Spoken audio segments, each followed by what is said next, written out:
Before the 2023 offseason, only one team from the Southwestern Division made the playoffs. But after the 2023 offseason, all five have a good chance of making it, with names like Fred VanVleet, Marcus Smart, Kyrie Irving, and Victor Wembanyama joining the division.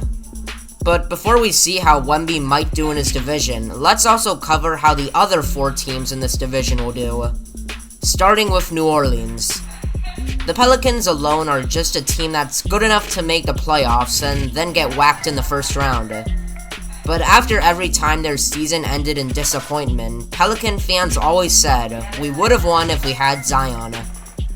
Zion Williamson was picked first overall from Duke, and when he plays, Zion is great with terrific dunks and high energy. But the one problem is that he doesn't play. In fact, the guy is always, quote, injured, and makes sure to hit the local McDonald's before heading out of town.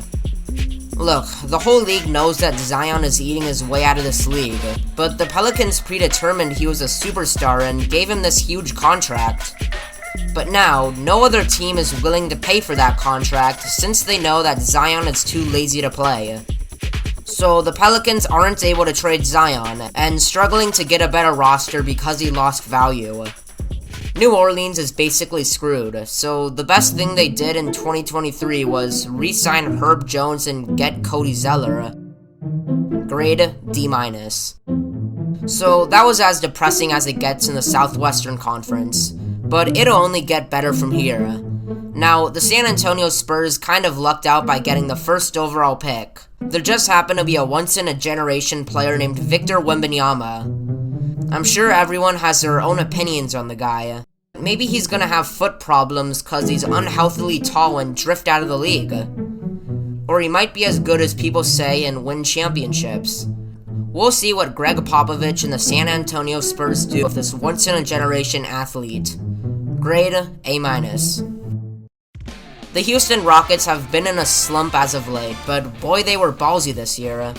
I mean, once the clock struck midnight and free agency got going, Houston was talking to every player in the league. Their biggest deal was snatching Fred VanVleet to a 3-year, $130 million max contract.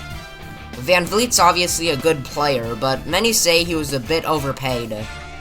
But if Houston paid any less, he wouldn't be on their roster right now.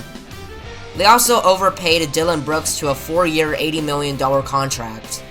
Hopefully he can turn his career around and become a good team leader.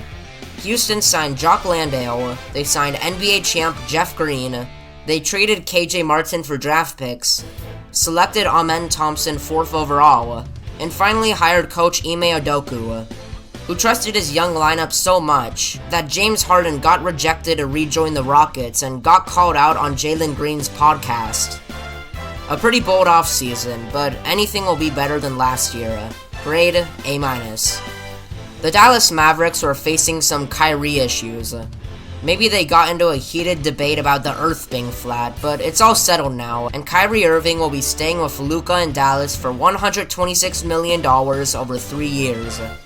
They also traded for Derek Lively at 12th overall, snatched Grant Williams from Boston for a 4-year, $53 million deal, and got the brother of Steph Curry, Seth Curry.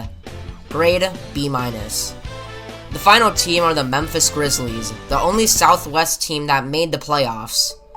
Unfortunately, though, they kinda lost in the most embarrassing fashion a team can lose by. If you want to know how, then watch my video on the summary of the 2023 NBA playoffs. Anyway, a lot of tension was going around Dillon Brooks, so Memphis had to let him go.